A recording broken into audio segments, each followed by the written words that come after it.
Anda jangan memindahkan emosi nggak punya uang itu ke masa depan. Jangan dipindahin. Oke, ini emosi nggak punya duit nih. Dan Anda ada di sini nih, Anda ada di titik ini ya, di titik si merah tadi.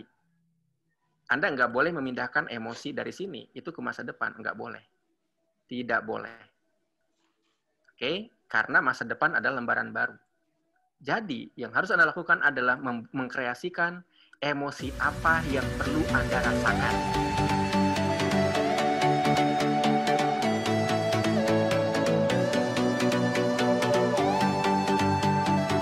Kalau Anda merasakan sesuatu, renggangkan lagi.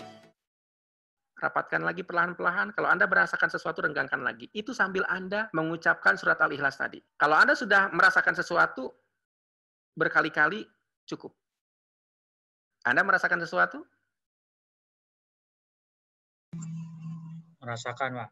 Apa yang dirasakan Pak Muhyi? Seperti denyut-denyut gitu. Oke, sip. Denyut-denyut. Bagus. Apalagi yang Anda rasakan? Kayak ada benangnya. Kayak ada benangnya, Zeda. Baik. Zeda kayak ada benangnya. Sip. Tangannya gerak sendiri. Tangannya gerak sendiri ya, Nur Fajri. Kayak ada kekuatannya gitu. Oke, baik. Bu Siva, apa yang dirasain? Ada ketarik gitu loh, Pak. Kayak ada ketarik. Kayak gemetar gitu. Gemetar. Baik. Pak Cahya Dinata, yang dirasakan bisa di chatting atau diucapkan, silahkan. Ini kayak ada rasa gelombang gitu, Pak. Oke. Yang membahagiakan saya adalah saya bisa mendengar suara Pak Cahya akhirnya. Itu aja sih sebenarnya. Terlepas gelombangnya. Oke.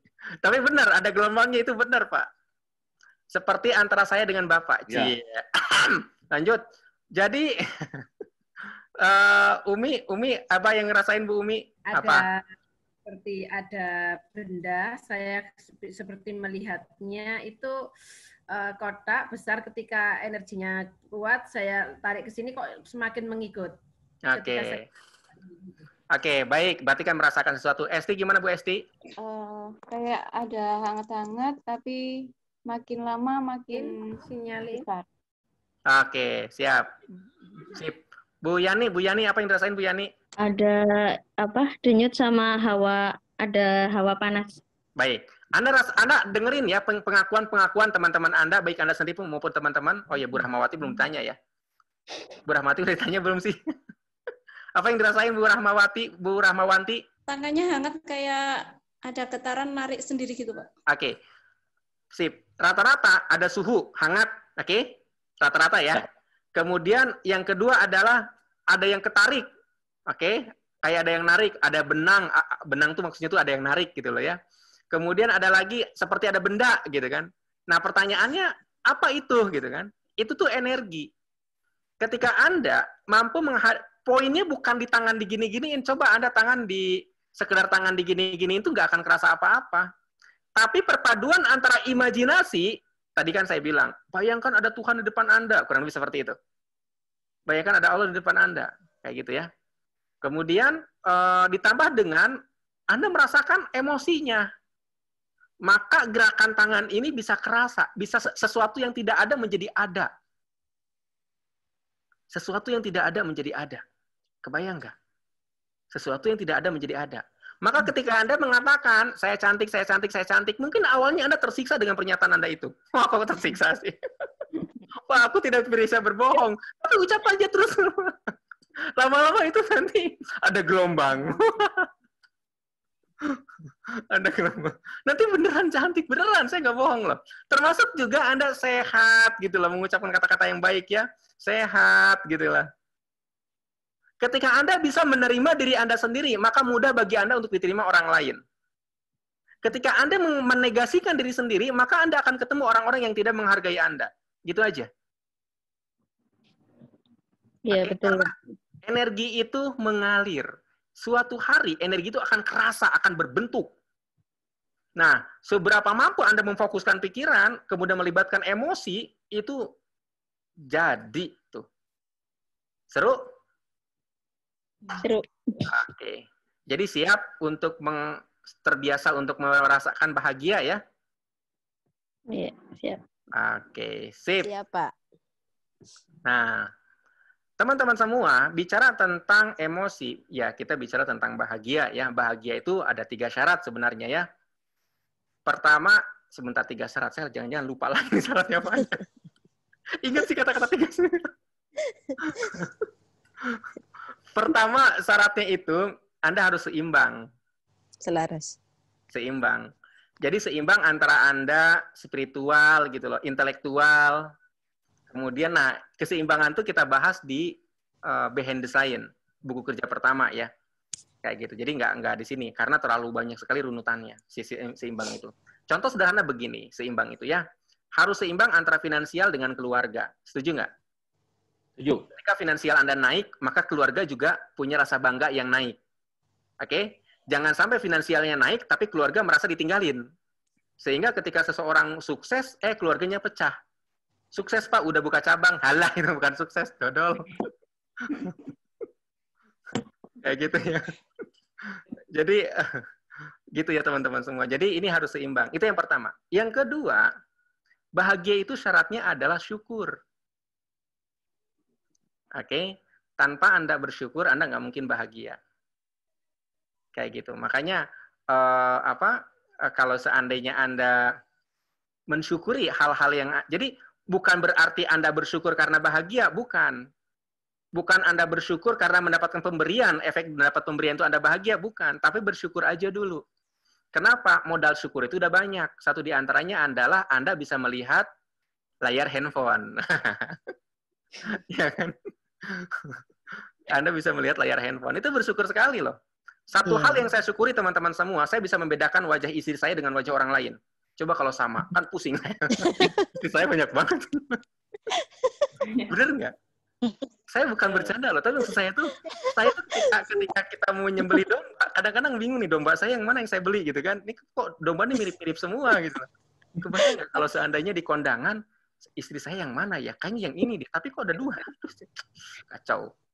Paham ya? Bener juga, bener. Iya gitu loh. Jadi maksud saya itu apa? Kemampuan melihat itu luar biasa banget. Termasuk juga yang saya bayangkan. Ini kadang-kadang saya suka menghayal yang iya gitu ya. Yang enggak sih maksudnya. Jadi Anda kebayang nggak ketika Anda nyebrang, ternyata Anda ketabrak, terus Anda bilang apa? Saya kira masih jauh loh, gitu loh. Artinya Anda nggak bisa ngebedain jarak jauh dengan jarak dekat. Coba, ngeri nggak? Bener ya? Kan itu ngeri banget loh. Anda nggak bisa ngebedain jarak jauh dan jarak dekat. Ngeri banget menurut saya. Ketika Anda salaman, kok nggak ada yang nyapa? Ternyata orangnya masih jauh. Ya Allah. Itu kan memalukan gitu loh. Maksudnya apa? Ketika kita bisa membedakan jarak jauh dan dekat, ini luar biasa sekali. Ketika Anda bisa merasakan lidah, rasa manis, asam, asin, itu luar biasa sekali. Maka maksud saya itu, untuk mendapatkan itu nggak usah nyari-nyari, nggak usah mengada-ngada, nggak usah nungguin sesuatu ada, yang ada aja dulu syukuri. Setuju nggak? Setuju. Kayak gitu ya. Alhamdulillah, misalkan saya seperti tadi tuh, ini Cahya Dinata kapan bersuaranya? Saya bilang. Begitu keluar suaranya, alhamdulillah. Kayak gitu. Karena kayaknya saya sedih banget. Ini peserta kok nggak keluar-keluar suaranya. Kayak ada punya tanggung jawab untuk ngebenerin, tapi bingung gitu loh. Oke. Selamat datang Pak Harmono. Woi, Pak Harmono nih ya. Teman lama nih. Udah. Oke, lanjut ya. Sip. Jadi gitu teman-teman semua. Nah, syarat ketiga untuk bahagia itu saya lupa lagi ya. Saya beneran lupa. Ini udah saya tulis padahal. Oke, lanjut ya. Kita udah merasakan ya bahwa emosi itu energi. Dan ingat, energi itu tadi ada bentuknya. Energi itu berubah dari abstrak menjadi menjadi apa? Real. Real apa maksudnya? Terasa secara fisik teman-teman semua. Menjadi real. Artinya apa? Emosi kita awalnya hanya sebuah perasaan, itu bisa berubah. Bisa berubah menjadi realita yang real. Kurang lebih seperti itu. Sampai di sini paham? Emosi awalnya hanya sebuah perasaan, awalnya itu bisa berubah menjadi realita yang real. Sama seperti Anda, kok jadi kayak ada bola ya, kok jadi kayak ada bola, kurang lebih kayak gitu. Oke? Emosi awalnya sebuah perasaan, ternyata menjadi realita yang real. Ini luar biasa sekali teman-teman. Maka dari pengalaman saya ketika ini teman-teman semua, ketika saya kuliah tadi, saya cerita tentang kuliah di Unpad, hal yang membuat saya benar-benar bisa kuliah di Unpad adalah memang saya percaya saya kuliah di Unpad. Itu dulu. Imajinasi saya sudah mengatakan saya kuliah di Unpad. Yang kedua adalah emosi saya itu nothing tulus aja, nyantai aja. Orang mau kuliah kok. Jadi begitu kan biaya masuk Unpad itu 1,2 juta biaya masuk Unpad. Saya bawa uang 600.000, ya otomatis nggak cukup dong. Benar nggak? Udah tahu hitungan dari manapun udah pasti itu kurang. Tapi saya pede aja orang saya bakal kuliah di Unpad kok. Datang aja gitu loh. Ternyata kan bener kurang. Ditolak. Ya udah saya ditolak tuh nggak, ya pulang. Orang ditolak kok pulang gitu loh. Tapi saya juga nggak tahu ini surat pernyataan saya akan bayar tuh kapan saya serahkan balik lagi, saya nggak tahu. Dan ternyata takdirnya adalah saya nyasar. Tadi saya cerita saya nyasarnya di Dompet Duafa Bandung. Di situ saya dapat beasiswa. Dan ternyata justru keajaibannya adalah saya bisa masuk ke antrian pertama karena langsung menembus ke gedung pendaftarannya. Nggak usah melewati ribuan orang. Unpad kan. Dan kehidupan selanjutnya adalah saya dapat beasiswa teman-teman semua. Berulang kali dapat beasiswa. Dari mulai yang paling kecil 150.000 per bulan sampai dengan 800.000 per bulan. Kayak gitu. Jadi kayak beruntung aja hidup tuh. Kenapa? Karena memang emosinya sekali lagi. Jadi ketika Anda merasa nggak punya uang, ingat, ini kan satu garis waktu ya. Garis waktu. Oke, ini katakanlah ini yang udah dilewati nih. Ini udah Anda lewati nih. Ini udah Anda lewati ya. Oke. Nah, lalu Anda katakanlah ada di sini nih. Anda ada di sini nih. Nah, Anda ada di sini nih. Oke, Anda ada di sini. Dan di sini itu artinya apa? Anda sedang berjalan ya. Anda sedang berjalan menuju ke depan. Kita sepakat, katakanlah kemarin sampai dengan titik ini, Anda nggak punya uang. Anda jangan bawa emosinya ke sini, jangan dibawa. Kalau nggak punya uang tadi, emosinya negatif. Yang Anda nggak boleh memindahkan emosi tidak punya uang ini. Ya, salah lagi. Bentar. Anda jangan memindahkan emosi nggak punya uang itu ke masa depan. Jangan dipindahin. Oke, ini emosi nggak punya duit nih. Dan Anda ada di sini nih. Anda ada di titik ini ya, di titik si merah tadi. Anda nggak boleh memindahkan emosi dari sini itu ke masa depan, nggak boleh. Tidak boleh. Oke, karena masa depan adalah lembaran baru. Jadi, yang harus Anda lakukan adalah mengkreasikan emosi apa yang perlu Anda rasakan. Oke? Jadi di sini adalah kehidupan Anda yang baru. Emosi apa yang perlu Anda rasakan. Nah, kesalahan orang ketika mereka nggak punya duit, detik itu mereka membawa perasaan-perasaan nggak punya duitnya ke masa depan, sepanjang mereka hidup. Itulah tantangannya teman-teman semua. Ketika Anda sedang bermasalah di keluarga, ingat, masalah di keluarga itu detik itu sampai beberapa detik sebelumnya. Tetapi detik selanjutnya belum tentu Anda bermasalah di keluarga. Oke? Jadi yang pertama kali diselamatkan adalah emosinya dulu diselamatkan. Sebab emosi awalnya sebuah perasaan, dia akan membentuk realitas yang real. Sampai di sini, apakah Anda ada pertanyaan, saudara-saudara semua? Sebangsa setanah air? Nggak ada. Oke, lanjut. Ini maksa banget, nggak ada pertanyaan. Pak, Nah, contoh mengkreasikan perasaannya gimana, Pak? Oh, sebentar, ada pertanyaan ternyata ya. Contoh mengkreasikan apa Mbak Esti? Iya, contoh mengkreasikan.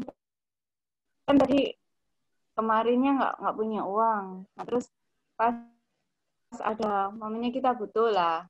Tapi posisi ini kan nggak ada. Nah, itu cara baliknya